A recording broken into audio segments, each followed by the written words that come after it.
Ceritanya diawali dengan suasana yang romantis.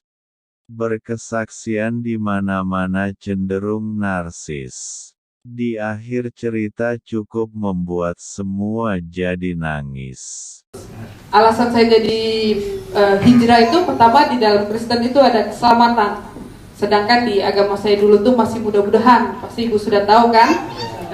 Kedua, di dalam Islam tuh perempuan tuh seperti saya tuh dianggap rendah. Rendahnya gini, jihadnya para perempuan itu kalau kita mengikhlaskan suami untuk poligami, itu tiket surganya perempuan.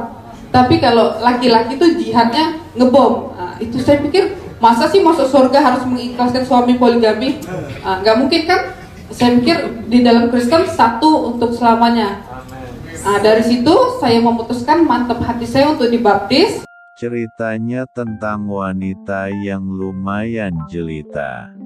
Jauh dari Bangka Belitung, nekat juga menuju Jakarta.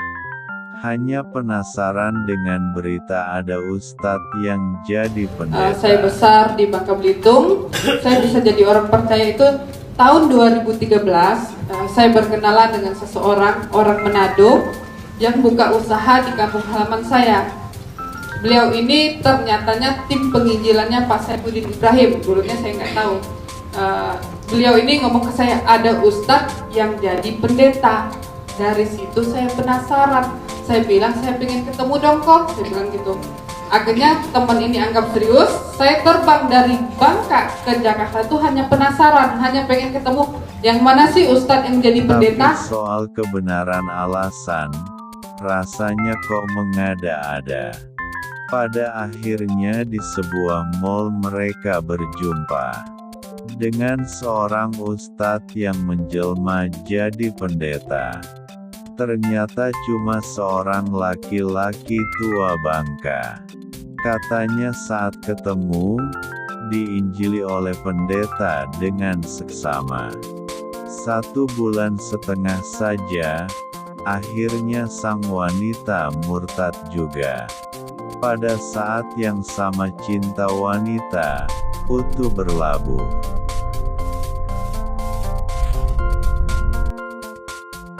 Bagi pendeta, genderang hati seakan bertubi-tubi ditabuh. Menemukan wanita cantik yang punya keelokan tubuh. Walau umur pendetanya sudah hampir mendekati subuh. Mereka kawin juga, dan pendirian wanita ini tetap teguh. Wanita itu bernama Sarah. Nekat kawin dengan pendeta bukan karena pertimbangan wajah.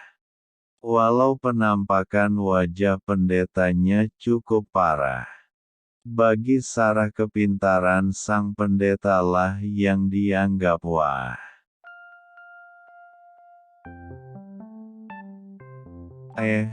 Setali 3 uang, ternyata pendeta yang dikawininya berprofesi sebagai penista agama. Sarah pun kesetrum ikut-ikutan juga menista. Demi memenuhi kebutuhan hari-harinya, dan mengikuti gaya hidupnya.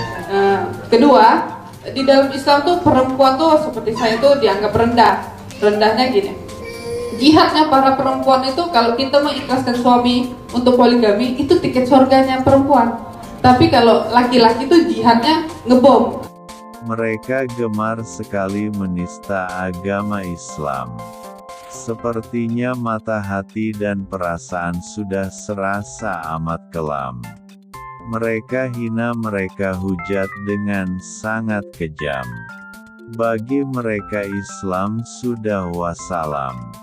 Sarah dan suaminya akhirnya jadi jaya raya. Dan ketenaran, harta, serta tahta sudah diperolehnya. Kata miskin akhirnya nggak ada dalam kamusnya. Tak peduli dengan menjual orasi buruk dari agama lamanya. Siapa sebenarnya Sarah yang kesaksiannya berbinar-binar? Sifat aslinya ternyata dibongkar sampai akar oleh seorang pendeta yang cukup besar. Bikin kaget jemaat dan para pendengar. Parah ayu tapi parah. Halim dulu karena Salome harus mau kawin sama Udin, sebab Udin salah satunya. Astagfirullah, ternyata Udin salah satunya toh. Dari sini sudah sangat terlihat jelas. Sarah yang rupa dan warnanya ayu itu, ternyata wanita tak berkelas. Melihat kembali kesaksian yang cukup lawas-lawas, yang disampaikannya ternyata cuma ampas. Tak pernah keluar santan, walau sudah diperas-peras. Merendahkan Islam dengan dalih anti poligami. Ajarannya menikah itu cukup sekali dan sampai mati. Ternyata apemnya diobral ke papi-papi dan aki-aki.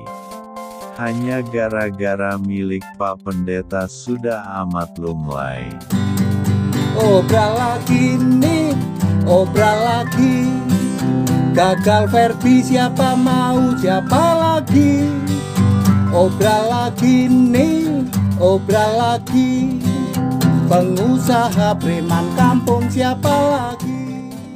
Ibun-ibun, lain kali hati-hati kalau berkata-kata. Jejak digitalmu sangat akurat mencatatnya. Kalau kesaksian hanya dusta dan cuma rekayasa, bila belangnya ketahuan, akan runyam jadinya. Sarah yang ayu akhirnya ngenes. Gara-gara punya Mbah Pendeta sudah lemes. Bahkan nasibnya di pelarian sekarang sudah apes. Karirnya ambles, hartanya pun ludes. Nasib Sarah pun terkatung-katung. Cinta yang katanya suci pun sudah digantung. Kebutuhan sehari-hari makin menggelembung. Itu akibat keputusan salah yang mengedepankan aji mumpung. Amit-amit. Sarah kini ruang geraknya makin sempit. Bertahan hidup dengan ketiga anaknya yang sedang sakit. Memeliharanya sendirian dengan harta yang makin sedikit. Sementara hidup si pendeta makin aja amat rumit. Saran saya buat Ibun Sarah, agar kondisi Anda tidak semakin parah. Kembali ke ajaran yang tidak salah arah. Kepada Tuhan yang benar untuk berserah.